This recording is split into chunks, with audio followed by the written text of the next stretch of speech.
Hey there, it's me, the remote work name master. Welcome to part 2 of our deep dive into how the AI boom is going to affect remote workers. The clip I just played was from the script ChatGPT generated for part 1 last week. Don't worry if you missed it. This episode, we're going in on the business end and it stands on its own. But last week was a lot of fun, so if you want to check it out, you can find that here. The TLDR version is that 2022 was for AI what 1999 was for the internet. New technology is birthed that can do some really cool things, but it's still a bit shaky on its legs, like a toddler learning to walk. But anyone who judged the internet's value based on what it could do in 1999 would have been a fool. And likewise, it doesn't really matter what AI tools like ChatGPT can or can't do right now. This week, we're going to look at the more important big picture questions. What's going to happen when AI tools like ChatGPT learn to run? What's it going to take for them to get there? And perhaps most importantly, how's it going to affect you and your job? This is Out of Office, episode 24. Now, there are 4 headlines that jumped out at me this week, which give some pretty strong clues about what the future might hold for ChatGPT. The first one won't surprise anybody, and that's that it's already monetizing. There's a paid version launching soon, and a sweet $10 billion cash injection from Microsoft on its way. The second one, though, points to just how smart it already is, even if it can't write this show yet. It might not be the bar exam, but ChatGPT was able to correctly answer 95 multiple choice questions and 12 essay questions to gain acceptance into Minnesota University Law School. And if you ask me, this reveals the single most powerful and valuable thing about ChatGPT: instant research, which equals instant subject matter expertise. You remember in the Matrix when Trinity doesn't know how to fly an attack helicopter, but she's able to download that skill instantly right when she needs it? Humans will probably never be able to do that, right? You know, the learning curve is a thing, but AI already can. And that's because the internet contains the world's information. So it can put in thousands of hours of research just like you can, but it can do it in a fraction of a second. Google's mission famously is or was to organize the world's information, and that was enough for them to build a $1 trillion empire. And if you ask me, this is the single biggest threat to that empire that Google has ever faced.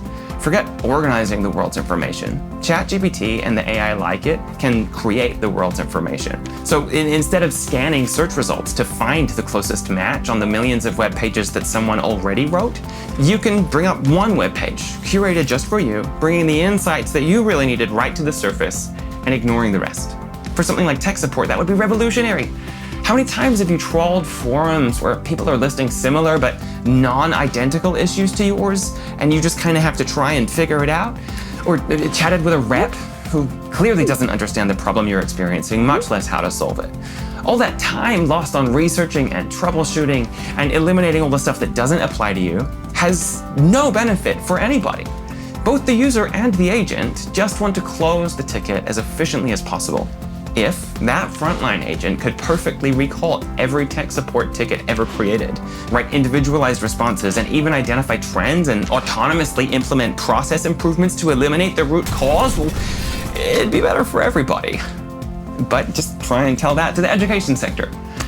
Schools and universities all over the world are falling over themselves to try and figure out how to stop students from faking assignments and exams on ChatGPT.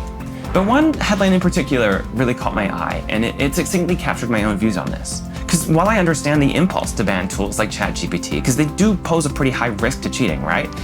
It just reminds me of when I was in high school and teachers would tell us we couldn't use the internet to do research for our assignments. We had to use the school library and the books and encyclopedias and dictionaries and memorize all kinds of facts that I no longer recall.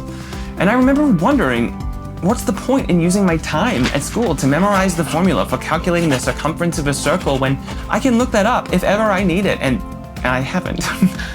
This news story puts it so eloquently when it says AI models could be to essay writing what calculators are to calculus. And then it says, knowing and thinking are not the same thing, which is such a deceptively simple statement. But now that all of the world's information is at our fingertips, it doesn't really matter how much of it you have memorized. The 2 skills that matter now are whether you can harness that technology to find the information you need, and whether you can apply critical reasoning to filter the results that you get into something actionable and accurate.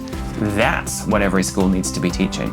And those are the skills that will make you safe if AI advances start to encroach on your job. More practical insights coming up in a second, but first, let's get to our final news story. It takes a lot of manpower at enormous scale to make AI smart. And one of the biggest challenges is teaching it to understand complex social dynamics, like the nuances of when something is appropriate and when it's offensive. When your input is the entire internet, your output can include some horrendously offensive stuff, from hate speech and violence to sexual abuse. And the only way to fix that is to teach it what offensive looks like. And the only way to do that is to show it. And when OpenAI, the creators of ChatGPT, needed to do that to make the tool less offensive, they partnered with a Kenya-based company called Sana to put in the thousands of hours that it would take to train the program pretty manually on what was okay and what wasn't. And this resulted in two issues. Firstly, the poor workers were subjected to some pretty horrendous traumas, which unfortunately was probably necessary for the greater good, so grandma doesn't get porn when she least expects it. But secondly, while OpenAI's deal reportedly gave Sana $12.50 per hour for the work, Sana only gave the frontline workers around $1.32 after tax. Now that is exploitation by any standard, but particularly when the work is as sensitive and trauma-inducing as this. Now, to their credit, when all this came out, OpenAI canceled their deal with Sana 8 months earlier than planned, which was clearly the right thing for them to do. But I'm not really here to pass judgment on the specifics of this news story or on any of these news stories. What I'm really here to do at Out of Office is tie it all together, look at the big picture, and then digest that into actionable insights for you and the other 4 million remote workers that have tuned in over the past 6 months of weekly episodes. So, rapid fire. Here are my top 7 recommendations for how you can use all of this to your advantage.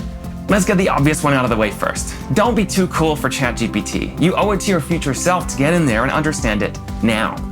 And remember the Matrix analogy. Next time you need to research a topic you're not fluent in, try using ChatGPT to generate a first draft. As long as your topic is older than 2021, it really does feel like downloading instant expertise. This is particularly useful if your job involves long-form writing, like user guides, but I suggest trying it out even on things you're just researching for personal reasons, like what to do on your next vacation. And especially if you're not a confident writer or English speaker, start using ChatGPT's complex prompts to improve tone and structure. It can make your writing sound more dynamic, more natural, more concise, or any other prompt you can think of. And my personal favorite is the structure prompts that can frame your topic into an effective structure like problem solution. And if your job involves recruiting people, these last few tips are for you. Stop asking for cover letters and assume that any you do receive were written by ChatGPT, like the friend I mentioned last week who got the job, by the way. Stop hiring people because of the skills they have or claim to have already. Remember that knowing and thinking are not the same thing. When you hire someone with the right aptitude and attitude, it doesn't matter if they lack experience in a specific coding language or industry. They can learn all that on the job, and they'll soon run laps around people who have the knowledge but not the aptitude. The trouble is that it's really hard to test or prove soft skills, and some of the methods that do exist are going to need tighter controls to prevent fraud now. Traditional recruiting methods are going to become less reliable now. The bad eggs can use AI to exploit the loopholes. Recruitment processes will have to become a lot more sophisticated to both identify the skills that really matter, verify them, and prevent cheating. And last but certainly not least, what happened to those workers in Kenya is a warning for all of us. AI is maturing, but it still takes a ton of human power to make a machine smart. And at the same time, pay is globalizing, but overseas workers are still getting taken advantage of. There is no silver bullet for a problem this complicated, but companies like Crossover are attempting to be part of the solution by setting a flat pay model where every worker gets equal pay for equal work regardless of where they live. And the pay for every role is advertised upfront, so there's simply no room for the kind of duplicity or middleman that screwed over both OpenAI and the people in Kenya that were doing its dirty work. So there you have it. A bumper episode for a bumper week with tons of news and tons of actionable insights. Now, my parting question for you is, should recruiters ban or allow tools like ChatGPT? It's almost impossible to prevent it entirely, right? So a ban runs the risk of disadvantaging the honest candidates. But if you allow it, what next? Can you think of a prompt or assignment that would deliver insight even if every candidate used ChatGPT to generate their answer? Let me know in the comments. I love hearing what this community has to say. And that's it for this week. Don't forget to like and subscribe too, and I'll see you next Thursday.